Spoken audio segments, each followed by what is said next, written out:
Good morning student. आज अपन president के power and function के बारे में पढ़ेंगे। पिछले वीडियो में अपन ने क्या है कि प्रेसिडेंट क्या होता है, इनके साथ साथ इनकी इलेक्शन प्रोसेस क्या होती है, इनके साथ साथ अपन ने प्रेसिडेंट को कैसे रिमूव किया जाता है, इनके बारे में पढ़ लिया था। आज अपन पढ़ेंगे powers and function of the president कि राष्ट्रपति की शक्तियाँ और उनके कार्य क्या क्या होते हैं। तो राष्ट्रपति के पास 2 पावर्स होते हैं। There are 2 powers. एक तो होता है नॉर्मल पावर्स। सेकंड होता है इमरजेंसी पावर।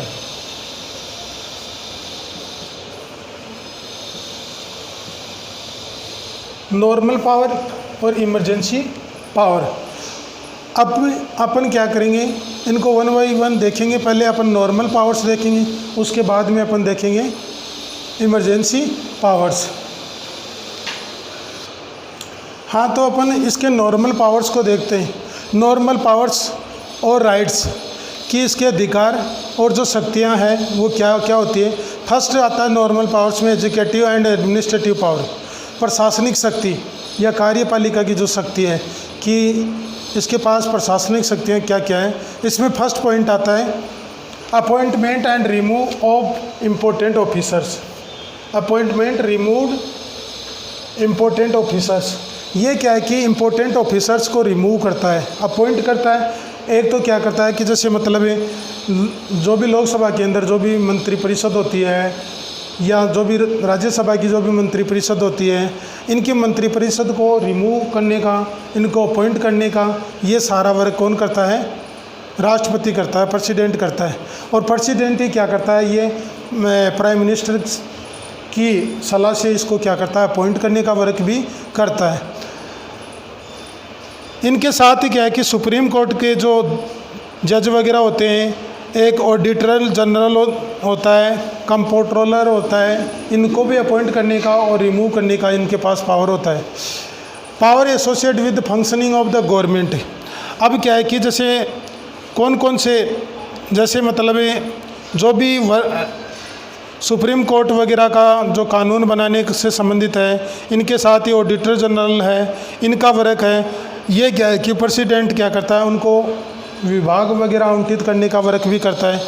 भाई जो भी सुप्रीम कोर्ट वगैरह के कानून से संबंधित है, इनके साथ ऑडिटर जनरल है, इनके साथ ही कंट्रोलर है, इनको विभाग वगैरह आवंटित करने का काम भी क्या करता है, प्रेसिडेंट ही करता है। इनके साथ आगे थर्ड पॉइंट देखें, ये आता है फॉरेन पावर्स। फॉरेन पावर्स में आता है विदेश शक्ति। तो विदेश शक्ति इसके पास क्या होती है, एक तो बेटा क्या होता है कि प्रेसिडेंट है वो विदेशों के अंदर जो भी पत्र व्यवहार होता है, जैसे जिनको अपन बोलते हैं जो भी लेटर वगैरह भेजे जाते हैं, वो क्या है कि प्रेसिडेंट के नाम से ही भेजे जाते हैं। इनके साथ ही क्या है कि जो भी वार्तालाप होती है वो प्रेसिडेंट के द्वारा ही होती है। फिर आता है मिलिट्री पावर्स। तो मिलिट्री पावर्स हैं वो कौन कौन से होते हैं। मिलिट्री पावर्स में क्या है कि जैसे अपन बोले अपने एयरफोर्स है, नेवी है, इनके अलावा आर्मी है, इन तीनों सेनाओं का सेनापति होता है। थर्ड जो बोले अपने सेनाएं होती है, इनका जो कमांडर होता है वो क्या होता है, प्रेसिडेंट होता है। इसके बाद में अपना सेकंड पॉइंट आता है जुडिशियल पावर। तो ये मैं आप लोगों को थोड़ा थोड़ा इनके बारे में मैंने बताया कि इसको मेन जो ऑफिसर्स होते हैं, पार्लियामेंट मंत्री परिषद होती है, लोकसभा वगैरह की, इनको क्या है कि अपॉइंट करने का और इनको रिमूव करने का वर्क राष्ट्रपति करता है। इनके साथ ही क्या है कि इनको विभाग आवंटित करने का काम भी राष्ट्रपति ही करता है। इनके अलावा क्या है कि जो फॉरेन पावर्स होते हैं, जिनके अपन जो विदेश शक्तियाँ होती है या जो फॉरेन नीतियाँ होती है, पॉलिसीज़ होती है, इनका पावर भी क्या है कि इसके पास ही होता है। इनके नाम से ही क्या है कि अपन क्या करते हैं, जो पॉलिसीज़ वगैरह इनको काम में लेते हैं। मिलिट्री पावर में मैंने आप लोगों को बताया कि इसके पास क्या है कि जैसे नेवी है, एयरफोर्स है, आर्मी है, इन तीनों सेनाओं का सेनापति होता है ये। इसके बाद में अपना सेकंड पॉइंट आता है एडमिनिस्ट्रेशन या जुडिशियल पावर आता है। तो अपना सेकंड पावर है जुडिशियल पावर्स, और इसमें फर्स्ट पॉइंट आता है एडमिनिस्ट्रेशन ऑफ लॉज, कि प्रशासनिक कानून वगैरह बनाना। तो इसमें क्या करता है president, he calls the session of the parliament and declare it's conclusion.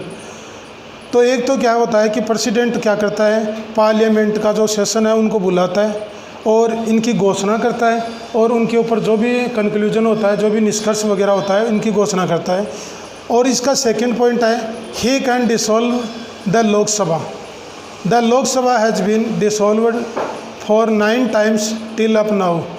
और दूसरा पॉइंट ये है कि जो प्रेसिडेंट होता है वो लोकसभा को क्या कर सकता है, भंग कर सकता है, डिसॉल्व कर सकता है। और अब तक क्या है कि अपनी लोकसभा है वो 9 टाइम बार क्या हो गई, डिसॉल्व हो चुकी है। इसके बाद में तीसरा point,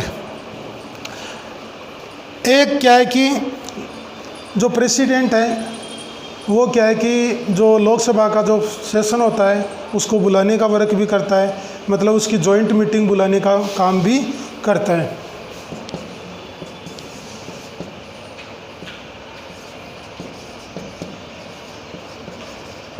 joint meeting of the Lok Sabha and राज्य सभा। तो ये क्या है कि प्रेसिडेंट है, ये जॉइंट मीटिंग बुला सकता है लोकसभा और राज्यसभा की। अब इसका चौथा पॉइंट देखते हैं। हाँ, तो स्टूडेंट अपन फोर्थ पॉइंट पढ़ रहे थे। 3 पॉइंटों में अपन ने ये देखा कि एक तो ये मीटिंग बुला सकता है, एक इसके साथ ही जो भी सेशन चल रहा होता है उसको बुलाता है और उसकी घोषणा करता है। इसके साथ ही अपन देखते हैं कि थर्ड पॉइंट कौन सा है कि एक ये लोकसभा को डिसॉल्व कर सकता है, जो अब तक क्या है कि 9 टाइम हो चुका है। Fourth point, common policies of the government are declared through the president speech. और इनके साथ ही क्या है कि सामान्य जो नीति है, गवर्नमेंट की जो सामान्य नीति है, इनको क्या है कि राष्ट्रपति भाषण के साथ ही क्या करता है, इसकी डिक्लेयर कर सकता है, स्पीच के साथ ही इनको डिक्लेयर करता है। इसके अलावा अब आगे अपन देखते हैं जुडिशियल पावर का सेकंड टॉपिक है power of nominate the members, कि ये प्रेसिडेंट है वो कौन से सदन में कितने कितने मेंबर्स को नॉमिनेट करता है। तो अपने स्टूडेंट पहले भी पढ़ा था, अपने लोकसभा भी पढ़ा है, अपने राज्यसभा भी पढ़ा है। तो अपन ने लोकसभा में ये देखा है कि ये 2 एंग्लो इंडियन मेंबर्स को नॉमिनेट करने का वर्क करता है लोकसभा के अंदर। लोकसभा के अंदर 2 एंग्लो इंडियन मेंबर्स को नॉमिनेट करता है। इनके साथ ही क्या है कि राज्यसभा में भी ये क्या है कि 12 मेंबर्स को नॉमिनेट करता है। 12 मेंबर जिनके बारे में मैंने आप लोगों को बताया है कि वो आर्ट हो, लिटरेचर से जुड़े हो, आर्ट से जुड़े हो, साइंस से जुड़े हो, इनके साथ ही सोशल साइंस से जुड़े हो, इनके साथ ही स्पोर्ट्स वगैरह से जुड़े हो। ऐसे मेंबर्स को क्या है कि ये 12 मेंबर्स को नॉमिनेट करने का काम करता है, और लोकसभा में ये 2 मेंबर्स को नॉमिनेट करता है। इसके साथ ही क्या है कि अपना जो power of nominate of the members वाला जो टॉपिक है ये कंप्लीट। अब अपने तीसरा टॉपिक देखते हैं, power to reject a motion. अब तीसरा पॉइंट,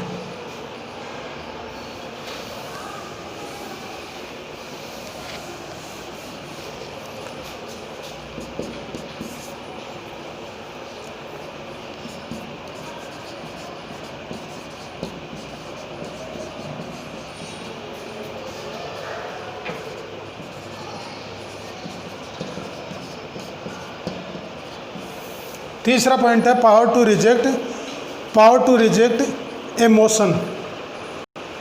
सेकंड पॉइंट में क्या है कि कौन से प्रस्ताव को जो प्रेसिडेंट है वो रिजेक्ट कर सकता है, कौन से प्रस्ताव को एक्सेप्ट करता है। तो इसमें ये दिया गया है कि प्रेसिडेंट क्या करता है कि जब भी कोई लोकसभा से जब भी कोई मोशन पास होता है, जब भी लोकसभा से कोई मोशन पास होता है तो वो क्या है कि कानून बन जाता है। क्योंकि जब वो लोकसभा से पास होता है तो उसके ऊपर क्या है कि राष्ट्रपति को हस्ताक्षर करने होते हैं, प्रेसिडेंट उसके ऊपर सिग्नेचर करता है, तब जाके वो कानून बन जाता है। लेकिन कई बार क्या होता है कि राष्ट्रपति क्या करता है, इसको रिकन्सिडरेशन या करने के लिए, इसमें पुनर्सुधार करने के लिए क्या है कि इसको रिजेक्ट कर देता है, इसको वापस कर देता है। लेकिन दोबारा अगर वही प्रस्ताव अगर दोबारा वापस आ जाता है, लोकसभा के पास जाकर वापस आ जाता है, तब जाके क्या है कि राष्ट्रपति को उस मोशन को या उस प्रस्ताव को क्या करना होता है, स्वीकार करना होता है।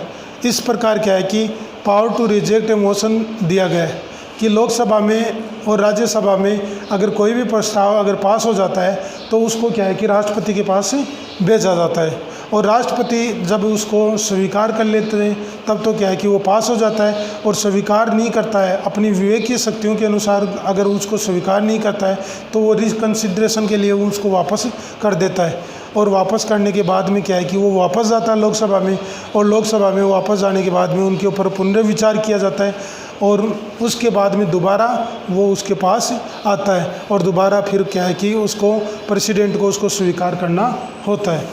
आगे देखते हैं अपने इसका fourth point.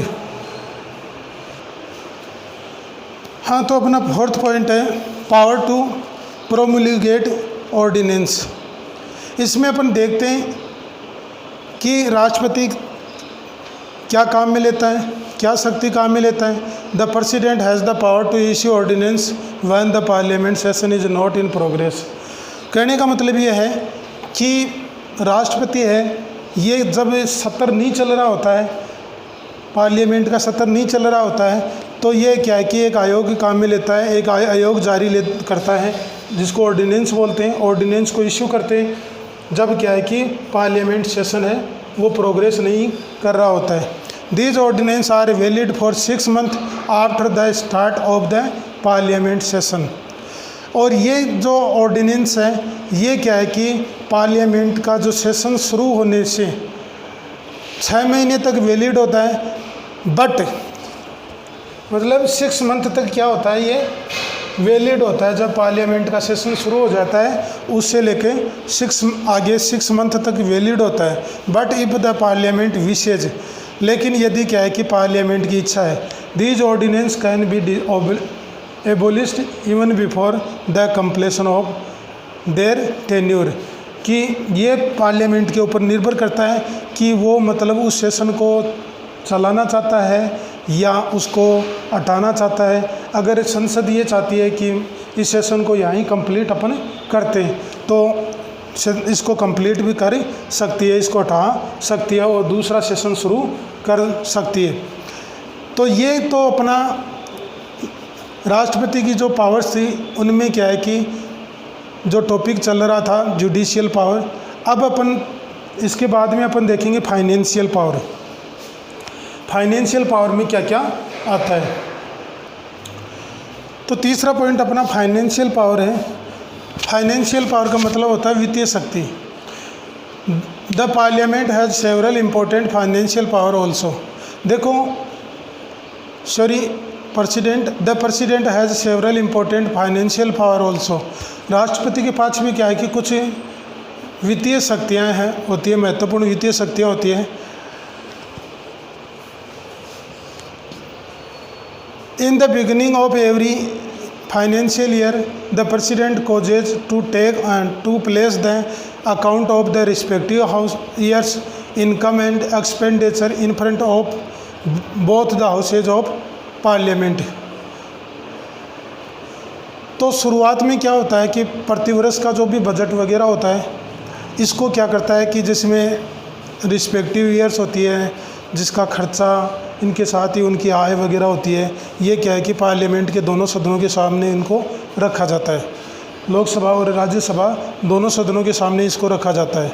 Without his consent finance bills and demand for grant can't be introduce in the Lok Sabha.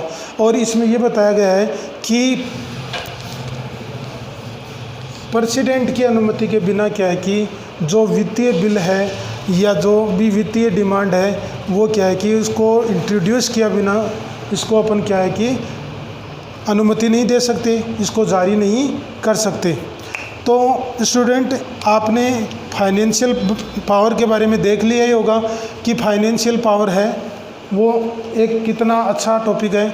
इसके साथ ही क्या है कि इसमें मैंने आप लोगों को बता दिया कि प्रेसिडेंट के पास भी क्या है कि कुछ इम्पोर्टेंट फाइनेंशियल पावर्स होती है, और इनके साथ ही ये जो भी वित्त वर्ष होता है, जो भी वित्त वर्ष होता है उसके शुरुआत में क्या करता है कि प्रेसिडेंट है वो क्या है कि जो दोनों सदन होते हैं राज्यसभा और लोकसभा, उन दोनों सदनों के सामने क्या है कि इनकम और आय का जो भी लेखा जोखा होता है उनके सामने रखा जाता है। इनके साथ ही प्रेसिडेंट की अनुमति के बिना क्या है कि कोई भी फाइनेंशियल बिल है या डिमांड है वो क्या है कि जारी नहीं होती है, इंट्रोड्यूस नहीं होती है, इसको अनुमति नहीं मिलती है। इसके बाद में अपन क्या है कि अपने नॉर्मल पावर के अंदर लास्ट टॉपिक देखेंगे, जुडिशियल पावर।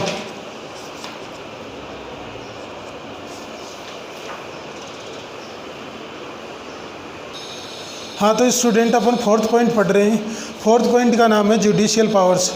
अब जुडिशियल पावर्स में अपन ये देखेंगे कि प्रेसिडेंट के पास कौन कौन सी न्यायिक शक्तियाँ हैं, कौन कौन सी जुडिशियल पावर्स हैं। पहले अपन फर्स्ट टॉपिक में अपने इनके में ये देखा था कि इसके पास जुडिशियल पावर क्या क्या होती है, कि यह एक तो क्या है कि हाई कोर्ट और सुप्रीम कोर्ट के जज वगैरह को नियुक्त करता है, इनके साथ ही प्राइम मिनिस्टर वगैरह को की नियुक्ति करता है, इनके साथ ही जो ऑडिटर जनरल होता है उनकी नियुक्ति करता है, अन्य ऑफिसर्स वगैरह होते हैं उनकी नियुक्ति करता है, अपॉइंट करता है। अब क्या है कि इसमें जुडिशियल पावर में ये दिया गया है कि हमारे संविधान में ये चीज़ अपनाई गई है कि जो न्यायपालिका होती है वो स्वतंत्र होती है, और राष्ट्रपति इसमें क्या है कि डायरेक्ट रूप से क्या है कि कोई भी जुडिशियल मैटर है इनमें इंटरफेयर नहीं कर सकता है, ऐसा अधिकार नहीं है उसके पास। और ना ही क्या है कि इसके पास एक विशेष जो शक्ति ये होती है कि ये सुप्रीम कोर्ट और हाई कोर्ट के जज वगैरह को अपॉइंट कर सकता है। बाकी क्या है कि उनके मामलों में दखल अंदाजी नहीं कर सकता, उनको डिस्टर्ब नहीं कर सकता, उनके इंटरफेयर नहीं कर सकता। तो अपन देखते हैं शुरू से। Our constitution has adopt the concept of freedom of the judiciary. तो न्यायपालिका की स्वतंत्रता, हमारे संविधान में क्या है कि न्यायपालिका की स्वतंत्रता को अपनाया गया है। Due to this the president does not have the right to direct interference in judicial matter. इसमें यह भी दिया गया है कि प्रेसिडेंट है वो जुडिशियल मैटर के अंदर क्या है कि डायरेक्ट है वो इंटरफेरेंस नहीं कर सकता, दखल अंदाजी नहीं कर सकता। But still he has been provided with certain essential power. लेकिन उसको क्या है कि कुछ आवश्यक, कुछ निश्चित जो शक्तियाँ हैं उनको दी गई है, जो क्या है supreme court of जजेज of supreme court, जजेज of high court, इनको क्या है कि अपॉइंट करने का काम कौन करता है? प्रेसिडेंट करता है। इसके बाद में आगे इसी में चलते हैं। इसके बाद में president consent is mandatory for implementation of law related to working system of judiciary from by the supreme court. और सुप्रीम कोर्ट के द्वारा जो भी क्या है कि न्यायिक कार्य वगैरह होता है इनको लागू कर सकता है, न्यायिक कानून वगैरह है इनको लागू कर सकता है। Under his judicial power the president has the right to grant pardon, respite और remission of punishment of offender.